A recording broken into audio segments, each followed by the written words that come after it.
Beach Boys have launched us on our path by giving us their version of music history in the 1976 track That Same Song. They told us about a time long ago when Gregorian chants were a real big thing. Yet soon there's going to be a major new development. Let's go back to that same song and find out what the next real big thing is.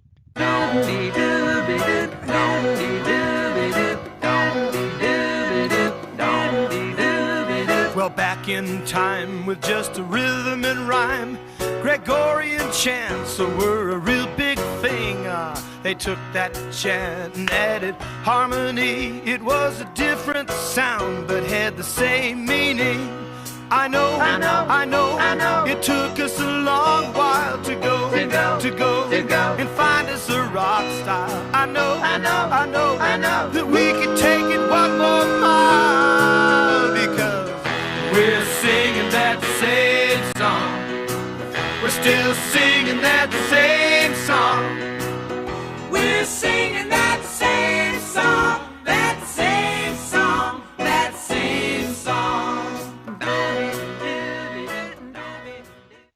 So they took that chant, they kept singing it, except they added harmony. That word harmony is spot on. In fact, this lecture is called Cosmic Harmonies. We'll be looking at how people did indeed turn plain chant into a different sound, and yet how it kept the same meaning exactly as the Beach Boys said. This development represents by far the most important turning point in the history of Western music, and the word harmony has a lot to do with it. Let's begin our inquiry by traveling 1,000 years back in the past, and hear Gregorian chant with added harmony as it was performed around the turn of the first millennium. Here's my awesome DeLorean time machine. Come on in. Today's date is 7 September 2020, so let's enter that as the present time.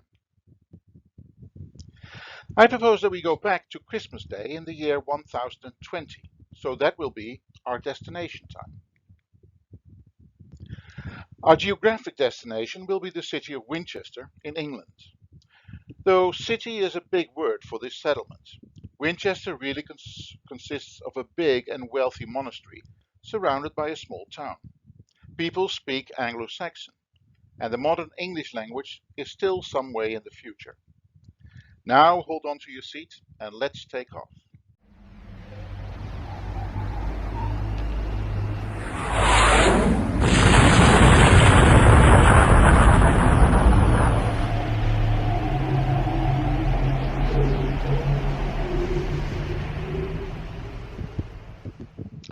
So here we are in Winchester, and it's that monastery we're going to visit.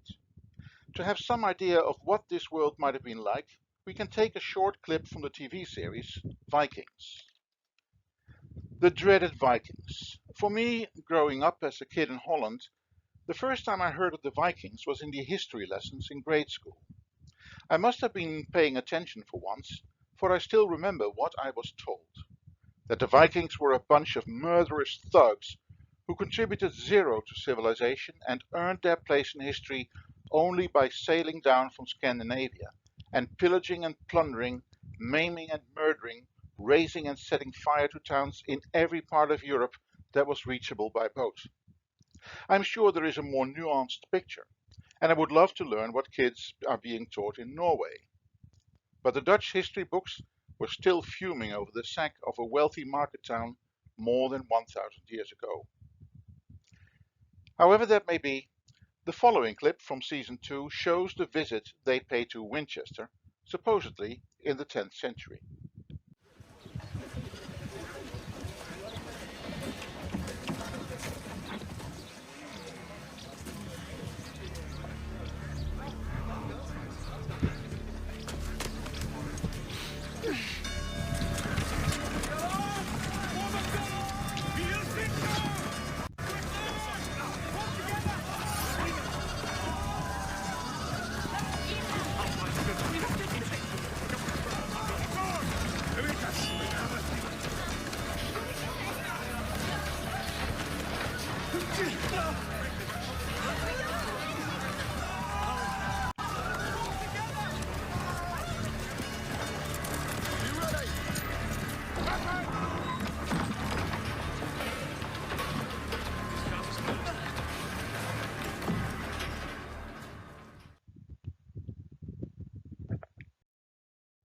We are in Winchester because of a music manuscript, one so tiny that you could stick it in your pocket and walk away with it.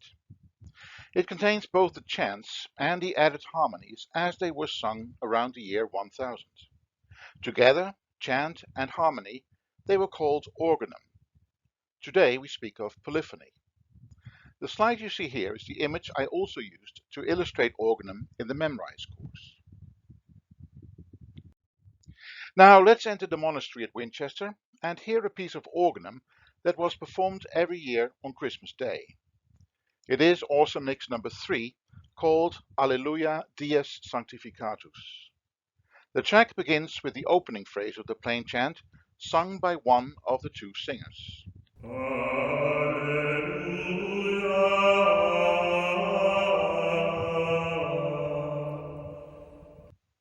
Now that same singer is going to repeat the phrase and then continue singing the rest of the plain chant, while the second singer joins in with the added harmony.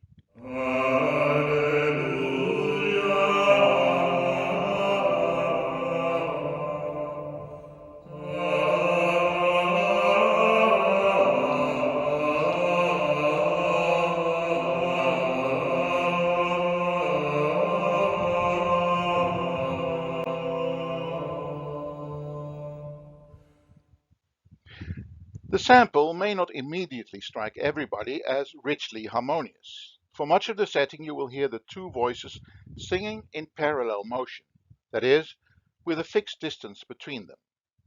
Here's one short passage from the recording you just heard, played on the piano.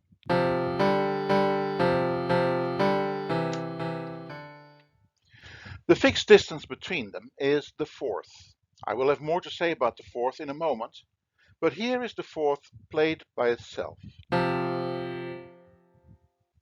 So, did people at the time really think of these added fourths as an improvement over the plain chant alone? Did they think of it as harmony? Oh yes, you betcha. We can tell this from the tiny manuscript that I showed a moment ago. This manuscript is where also mix items 3 and 4 survive. And the scribe who copied the music was blown away by the sound.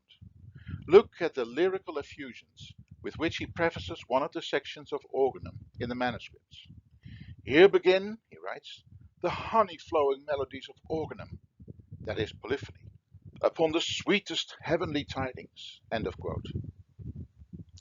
The tidings must be the lyrics of the chants, and we are told that they are the sweetest. The chants, and especially the added harmonies, are called mellifluous, which literally means flowing like honey. Let's keep this description in mind as we hear the second example of Winchester polyphony, item number 4 in the awesome mix.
This may be a good point to introduce some new terms. We have already encountered the term harmony. This is a concept inherited from Antiquity. It is not really a technical term so much as a philosophical one. I will leave it to the end of the lecture to explore its philosophical meanings. But the two terms interval and chord are technical. An interval is the distance between two musical pitches. The fourth we heard just now is a good example of an interval, two pitches heard at the same time. The word fourth indicates the precise distance between them. 3 pitches heard at the same time are not an interval but a chord. The same is true of 4 pitches, or 5, or any number beyond that. Here is how I have illustrated the terms interval and chord in your awesome Memrise course. And now let's hear a couple of sounds that are either one or the other. Here's number 1. This is 3 pitches, da, da, da. Together they make a chord. In fact, they make a triad. The Memrise course will give you plenty of help in recognizing triads. Now let's go to number 2. The only pitches I hear are da, da. That's 2 pitches, so we're dealing with an interval. The interval is a third, and that too is one you can learn to recognize in Memrise. Number 3. Well, I don't know about you, but once again I hear 2 pitches. Da, da. So we're dealing with another interval. Number 4. These pitches are further apart than what we've heard so far. I can barely sing them separately, but this is the best I can do. Don't laugh. Da, da, da. 3 pitches, so that is a chord. Number 5. I don't know quite how many pitches, but definitely more than 2, so it's another chord. Number 6. That's 2, obviously, so let's move on to number 7. 2 also. And now the last example. That is a chord. And we're done. Now let's look at the terminology for intervals. I spoke already of fourth and third. Other intervals are called second, fifth, unison, or octave. If you're unfamiliar with this terminology, the most helpful image is that of the white keys in the diatonic scale. Here you see them. Going from bottom to top, left to right, let's give each key a name. The first key, now let me think. How about calling it the first key? Something tells me that an appropriate name for the white key next to it might be second key. In that case, it would follow with inexorable logic that the key after that should be called third. And we can go on like that all the way to the eighth, which is called octave.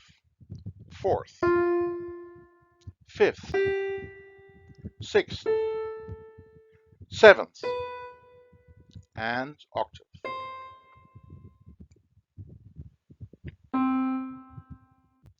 We can hold on to the numbering of keys when we look at the intervals. Take the first key. Now press that key and the second at the same time. The name for the interval between them is the second. Do the same, but now with the first and third keys. The interval we hear is a third. That is the fourth. That is the interval we heard in the organum of Winchester. And so on with the remaining intervals. Fifth, sixth, seventh, and octave.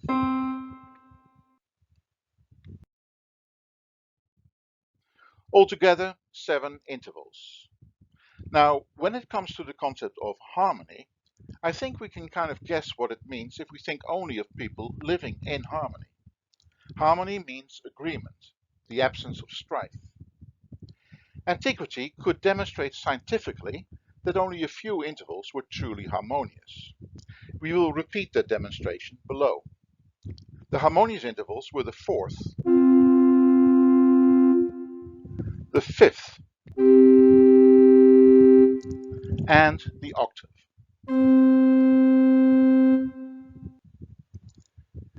The pitches of these 3 intervals were known to sound together well. The Latin word for sounding together is consonare, So the fourth, fifth, and octave were said to be consonant intervals or consonances. When pitches refuse to sound together well, you could say that they insist on staying separate or sounding apart. The Latin word for the verb to sound apart was dissonare, and so the rest of the intervals were thought to do this, and were therefore called dissonances. So when Organum was sung in Winchester and written out in that tiny manuscript, musicians were secure in the conviction that they were singing consonances. Here is that beginning of awesome mix number 3 again.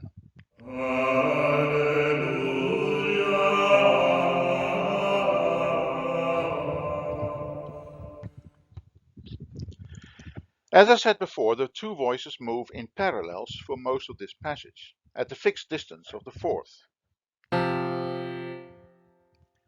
If you feel that the fourth doesn't quite sound like consonants at all, I cannot blame you. This music is 1,000 years old, but in the last 700 years we've been treating the fourth as a dissonance. Whether it's in classical music or popular music or rock music, the fourth is typically treated as a sonority that makes sense only if it's resolved into a consonant. The typical progression is this. And if you surround this with the appropriate chords, the same progression makes even more sense, like this. And it makes yet more sense if we embed all this in the progression known as a cadence.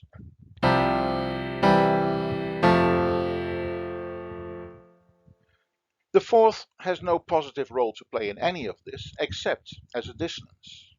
And the only satisfying thing about the dissonance is that it gives way to a consonant. So when you listen to early organum and hear a fourth,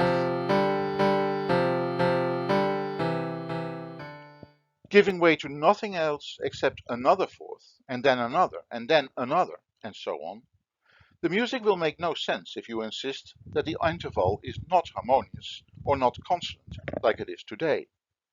For it's treated here as a consonant. It's self-sufficient. It doesn't need to go anywhere except another consonant like it.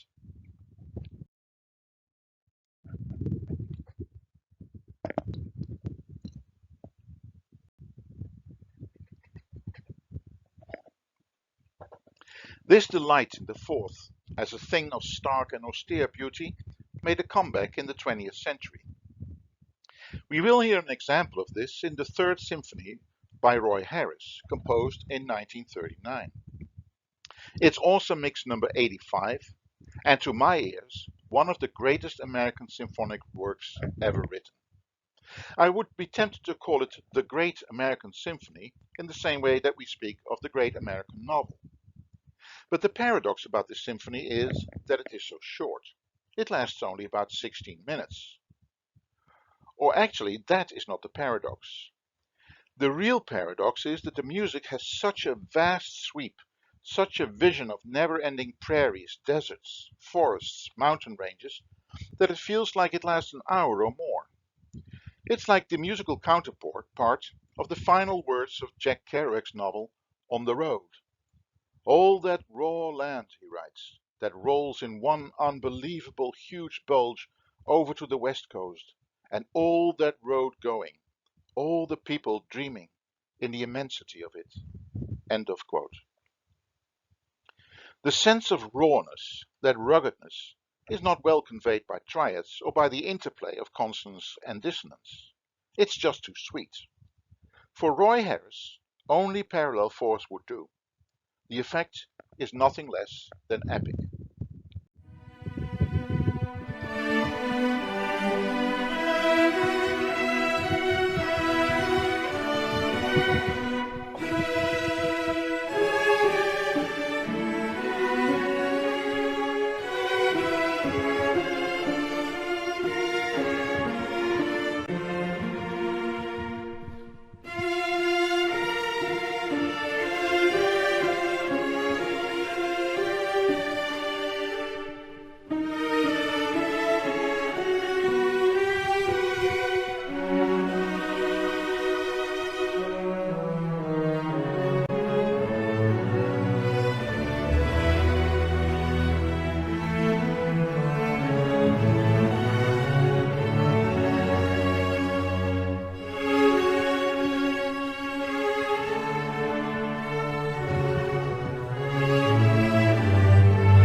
When you think about it, if the fourth was going to be associated with plainchant at all, it would have had to be regarded as a consonant and harmonious interval. Remember that pure monophony involved a conscious effort to iron out difference, and was the result of constant practice and rigorous discipline. If you devote that much energy on keeping it pure, you're not going to even consider singing in parallel fourths unless you're absolutely certain that the fourth is perfectly consonant and harmonious. So it's not surprising that the very first time we hear of polyphony, about 100 or so years before Winchester, it's in a treatise that offers both theoretical justification and practical guidance. That is the treatise you see before you, Musica Enchiriadis, a title you won't need to remember for the midterm exam. And it is here that we find the music for awesome mix number 2, Rex Caeli Domine. The author worked at such an early date that he had to create his own kind of musical notation to explain what polyphony was. The notation he came up with was beautifully clear. The successive pitched levels of the diatonic scale are represented as horizontal bars separated by red lines. If you want to notate a particular step, just write the syllable in the appropriate place in the appropriate bar, like the word rex, bottom left.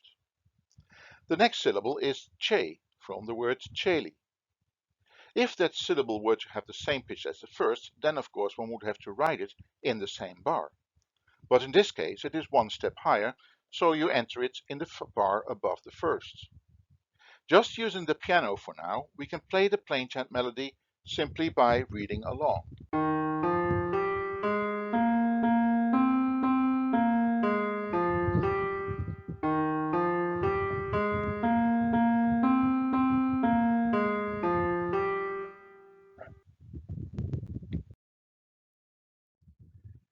Now that the plainchant is securely notated, it is the easiest thing in the world to add a polyphonic voice part.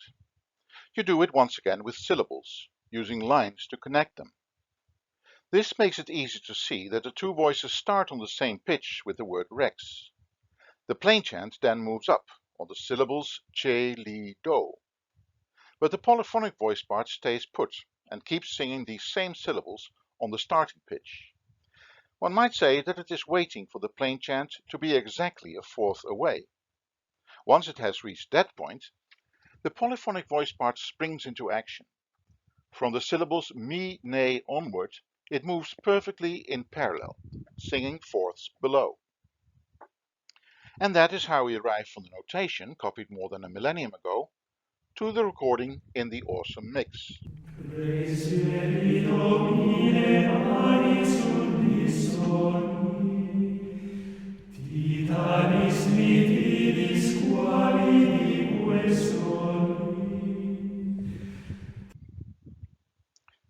But in all of this, there is one fundamental point I have left unexplained. How could people be so certain that the fourth was a consonant? If we've been treating this interval as a dissonance in the last 700 years, then surely it could scarcely be self-evident that it must be either one or the other. Earlier I said that it was a matter of either sounding together, consonare, or sounding apart, dissonare. But who is the judge of how well pitches sound together? The answer is that nobody is the judge, for it is not a matter of judgment. Rather, it is a matter of empirical observation. And people in the remote past were right to think that what they observed was a simple fact of nature. To illustrate this, let's go back to two of the instruments we encountered in the previous lecture. One of these was the flute made of vulture bone some 40,000 years ago. The other was the water organ or hydraulis, and that's the one we'll start with. Remember that we saw the hydraulis in one of those gladiator scenes depicted in Roman floor mosaics. When we zoom in on the particular mosaic, there are several things we can tell about the sounds it produced. First of all, the hydraulis has 8 pipes. That is as many pipes as there are steps in the diatonic scale. Can we therefore assume that the available pitches on this hydraulis did in fact make up a diatonic scale? It depends in large part on the relative length of the pipes. Longer pipes produce lower sounds. Since the pipes become progressively shorter from right to left, there must indeed be some sort of scale. But how can we tell the interval between the largest and the shortest pipe? Is it indeed an octave? This is where an important fact of nature comes to our help. A pipe of a certain length and a certain width has only one pitch associated with. Let's say we take a long pipe with a long pitch. Now we cut that pipe exactly in half and observe an astonishing fact. The two remaining pipes sound the octave above it, not approximately, but precisely. This simple fact allows us to determine the interval between the highest and lowest pitches on the hydraulis. It turns out that the shortest pipe is exactly 1/2 the length of the longest. So the outer pitches must be exactly an octave apart.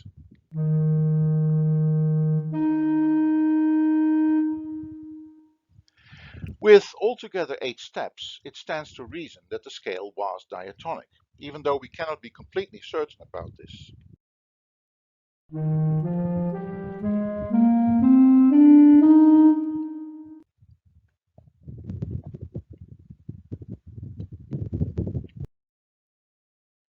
There is a similar correlation between length and pitch in a single pipe alone. But instead of cutting the single pipe into shorter ones, you can bore a hole in it.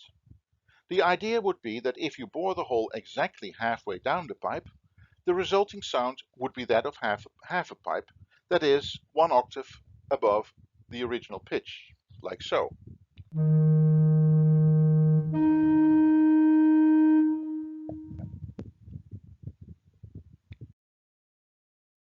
In practice, the hole has to be nearer the air inlet, but the principle nevertheless applies. You can make a single pipe the equivalent of 8 pipes by adding 7 additional pitches in 7 successive holes.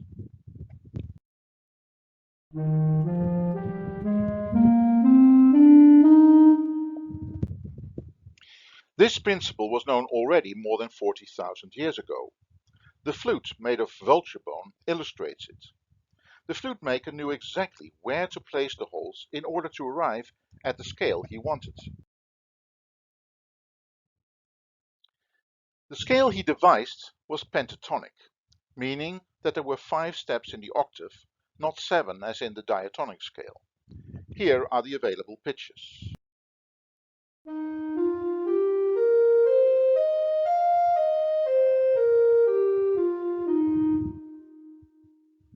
And here we see those pitches realized on the actual flute, or at least on a modern replica of it.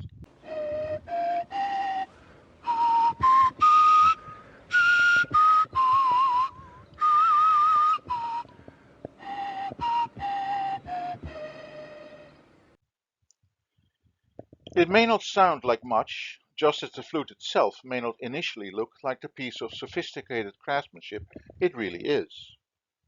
On the other hand, it strikes me as odd to play this flute in the open air, where the sounds will disperse in all directions without any reverb, when in fact you're standing by the entrance of a cave, just about the richest imaginable acoustic space.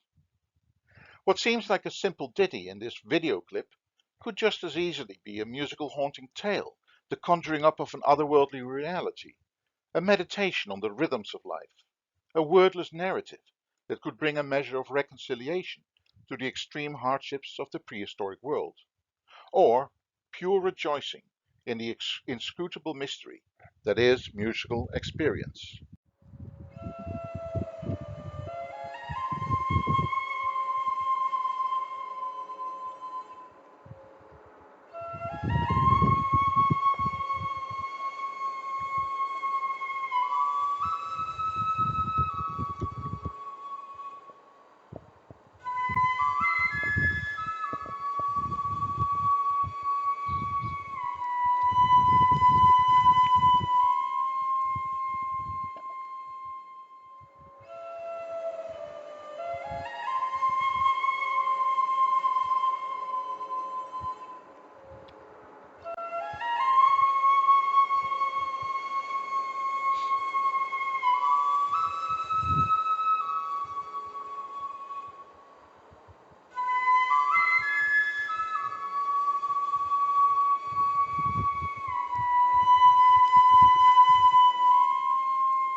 The simple numerical correlation between length and pitch in organ pipes, in strings, in the bars of a xylophone, not to mention a 40,000-year-old flute made of vulture bone, may be either a handy piece of information for the instrument maker, or, for the philosopher, a revelation with the force of divinely ordained law.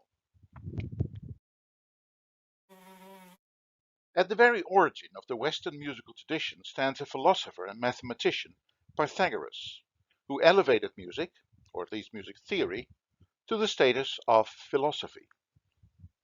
Throughout history, he's been credited with the foundational discovery that music is intelligible through number. For him, and for thinkers in his wake, the role of number proved that music stood closer to the divine creator than just about anything else in this world. Music was near the top of the ladder of creation. It was the nearest humans could come to an experience of the divine. On the other hand, all it takes to be distracted from such high-minded philosophical ruminations is one annoying fly, a creature at the bottom rung of creation that perversely refuses to sit still just when you brought out the fly swatter. So for now, let's just go back to strings and pipes, bells and bars, and in what follows, hammers and anvils.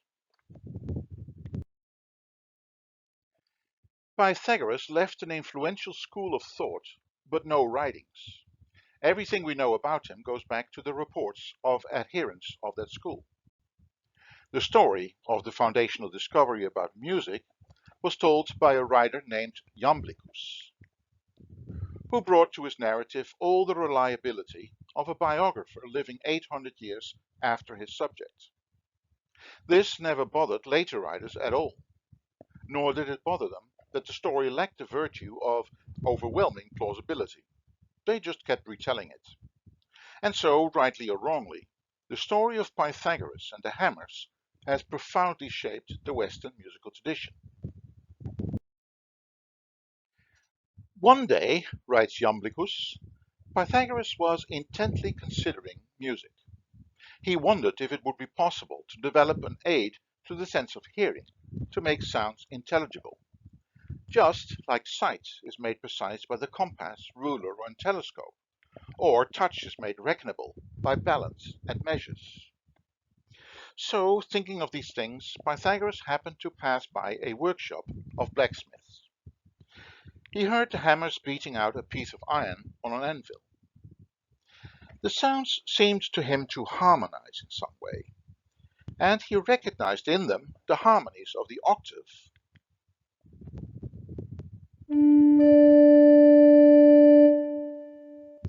fifth, and fourth.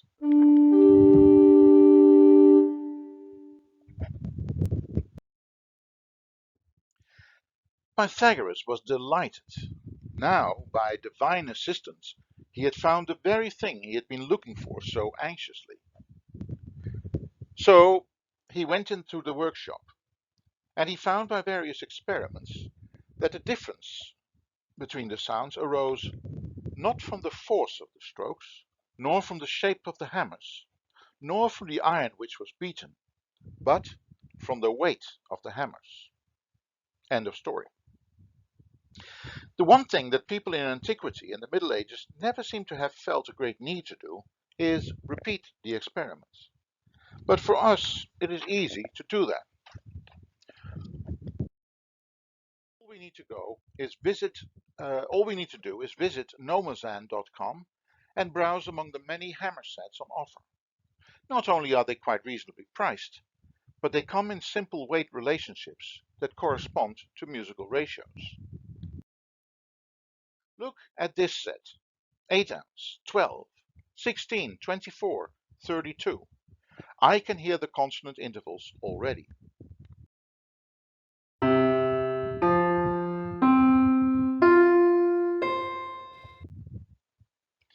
The weight relationships are perfect. The pitches on the piano are what should happen if the story is true. All we need now is an anvil. Surprisingly enough, these two are readily found on nomazan.com, though I imagine the shipping costs are prohibitive. Now, as it turns out, anvils are in fact the real musical instruments here, not the hammers. Here is the sheer range of pitches that a single anvil can produce, as demonstrated by Doc W. Cudd in the Historic Museum Biltmore House in North Carolina. But each part of the anvil is a different key.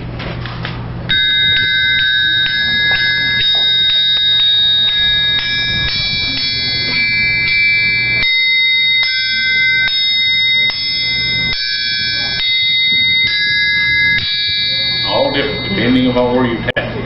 Yeah. But I hope that you all enjoyed that. Yeah. So the story of Pythagoras is really an absurd fabrication, and yet the truth of the discovery as such was never in doubt. This is because of a scientific instrument that was capable of demonstrating all the mathematical pitch relationships by means of one single string. This instrument was called literally single string or monochord. It was not made for musical practice, but was apparently used in a medieval university classroom. In this illustration from a medieval manuscript, we see an ancient Roman philosopher with a monochord in his lap. It is not easy to see from a distance, so I created this enhanced image to make it clearer. You can see the sound box with the letters A, B, C, D, E written on it in red ink. The single string is the red line above it. The philosopher is plucking the string with his right hand. About 8 years ago, I bought my own monochord from a company called Unprofitable Instruments. Yes, I suppose medieval-style monochords are not greatly in demand. But I thought it might be nice to recreate the authentic medieval university experience in one of my graduate seminars. Upon its arrival, I quickly discovered that the instrument is about as useful as hammers on an anvil, and I ended up giving it away as a send-off to a colleague who left to accept a teaching position elsewhere. Good riddance. Riddance of the monochord, that is, not of the colleague who I really liked a lot. But for mathematical pitch relationships, I prefer a pocket calculator. But if a monochord could work, here is what it would show. First, you pluck the whole string. Just like the longest organ pipe, the longest string sounds the lowest note. Now you take a sort of movable fret and place it halfway. The same thing will happen as when you cut an organ pipe in half. The two remaining portions of the string will both sound the octave above the low note. There is the fret. Now we take the left portion of the string, marked red, and divide it in turn by 1/2. The portion in red is 1/4 of the whole string. It should sound like the octave above the half string, and lo and behold, it does.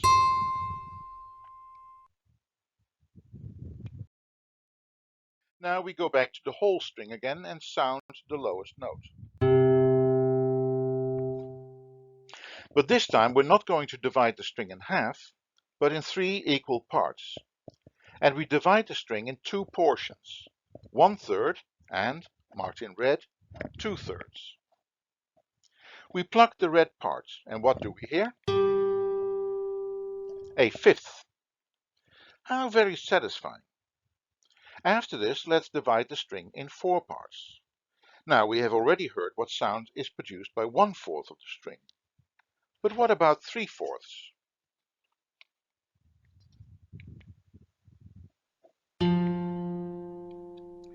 What we hear now is in fact the interval of the fourth. It is a marvel. And back again to the whole string and the lowest note. So what is the upshot of all this? The experiment shows the empirical, scientific reason why the fourth, fifth, and octave were considered consonant. Their relationships alone can be expressed in the simplest numbers 1, 2, 3, and 4.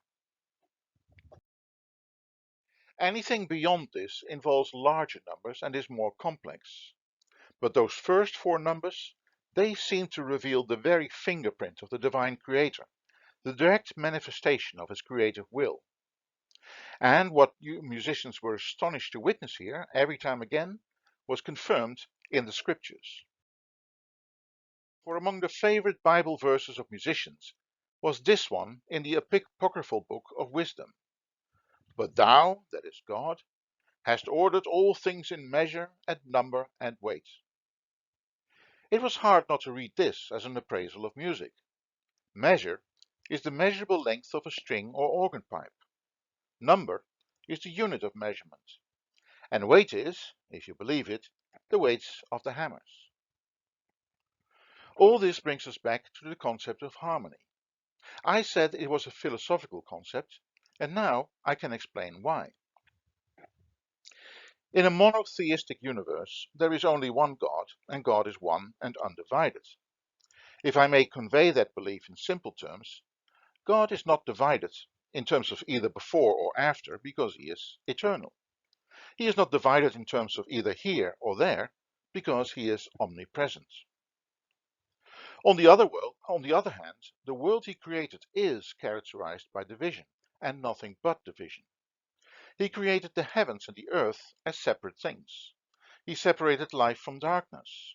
He separated the firmament from the waters, divided the world into sky, seas, and dry land, into plants and animals, creeping things, birds, and so on and so forth. So here we are, in a world that is everywhere divided. And yet, still according to this belief, we can approximate the oneness of the Creator in fractions that come closer to him the simpler they are. When something is divided and yet approximates oneness, people spoke of it as harmonious. And so music was the most harmonious of all arts, provided it stuck to the harmonious intervals of fourth, fifth, and octave. On the other hand, no interval was considered less harmonious than the tritone, which we encountered in the previous lecture. Just listen to the awkward sound and look at that impossible mathematical fraction. It was indeed the devil in music. But thirds, whether major or minor, were not really harmonious either, not compared to the pure fourth, pure fifth, and pure octave.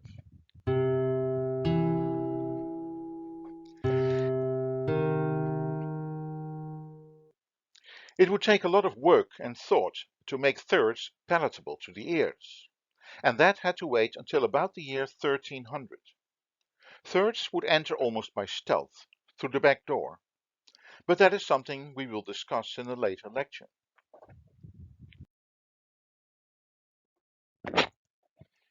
In both Antiquity and the Middle Ages, the movements of the planets around the Earth, theirs was a geocentric universe, were seen to exhibit harmony, even sounded in the so-called harmony of the spheres. Here you can see that view of the cosmos. The Earth is that green layer. Beneath that is the inferno, literally inferior or below. Above it, at least in the seas, is water. Above that, the sky, and then a ring of fire. Between that fire and the outermost layer of the fixed stars are the wandering stars or planets. Their orbits are the spheres, and these spheres are believed to express harmonic relationships between them. The planets, by moving in these spheres, make the sounds real in the cosmic harmonies that gave this lecture its title. Many people in both Antiquity and the Middle Ages found this idea of heavenly harmony hard to believe. If there really is musical harmony in the heavens, then why don't we hear it?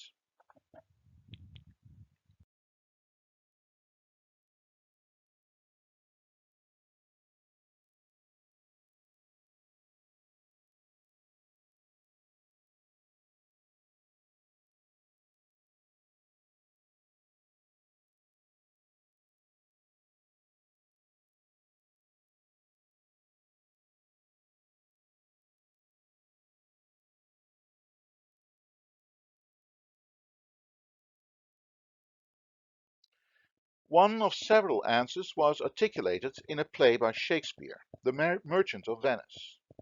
In Act 5, two lovers, Lorenzo and Jessica, whom we will encounter again after the fall break, watch the night sky. Lorenzo draws Jessica's attention to the stars, both fixed and wandering. He likens them to patterns or plates of bright gold. Sit, Jessica, he says, look how the floor of heaven is thick inlaid with patterns of bright gold. There's not the smallest orb or orbit which thou beholdst, but in his motion like an angel sings, still choiring to the young-eyed cherubins. Such harmony is in immortal souls. End of quote. So, why can we not hear it? Let's watch the actual scene.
And in fact, you can actually in some sense hear the gravitational waves. They vibrate at a frequency that if you turn it into sound, the human ear can hear. So and these literally, sounds, these waves can be turned into sound. They can, and these are the most spectacular sounds from the standpoint of they herald a revolution in our understanding of the universe. Okay, so I understand you brought one of these sounds with you. Yeah, I did, Okay, yeah. and this is the sound of what? What are we listening This to? is the sound of two black holes colliding. This is actually a computer rendering of the gravitational waves That's into right. sound. This is a simulation, but the data agrees with the simulation. This is what it would sound like. This is what it would sound like. So drum roll, please.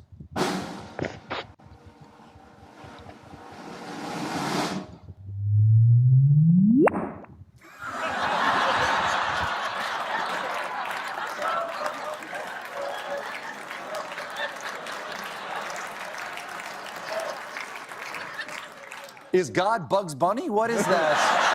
Hey man, big things come in little packages. Those sounds are really telling us things about the universe that we have no other way of discerning. Those kinds of sounds are the future of studying the cosmos.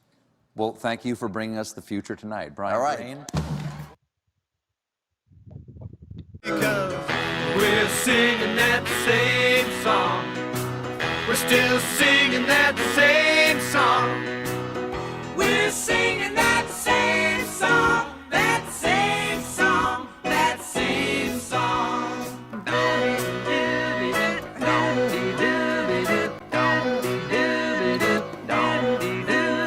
Well, back in time with just a rhythm and rhyme, Gregorian chants were a real big thing. They took that chant and added harmony. It was a different sound, but had the same meaning. I know, it took us a long while to go and find us a rock style. I know, that we could take it one more mile because we're singing that same song. We're still singing that same song.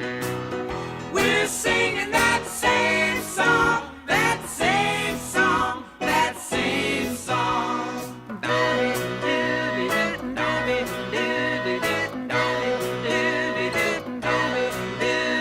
The rock of Ages built that rockin' sound, till more and more people start to come around. They worshipped in church and built that great big choir.